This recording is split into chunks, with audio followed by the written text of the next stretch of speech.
This is TWiT. It's Groundhog Day, which means it's the day that the FCC chairman, Tom Wheeler, pops his head up to see if his net neutrality shadow is there.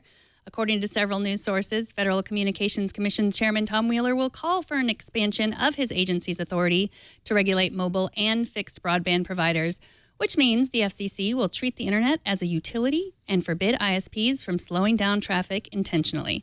In other words, Wheeler will propose that the government treat internet service like a public utility. Wheeler is set to formally announce his proposal on Thursday. Now, we all know that Google is working on a self-driving car, and we also know that Uber is a ride-sharing service. Today, we learned that each company is getting ready to compete with the other. Google is launching an Uber-like ride-sharing service, and Uber is working on a self-driving car. Here's how we know. Google's chief legal officer, David Drummond, is on the Uber board of directors.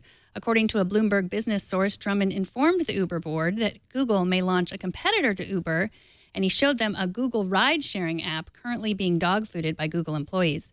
Uber may ask Drummond to resign from the board. Meanwhile, TechCrunch is reporting that Uber has begun planning a new research facility in Pittsburgh, Pennsylvania, to develop a self-driving car.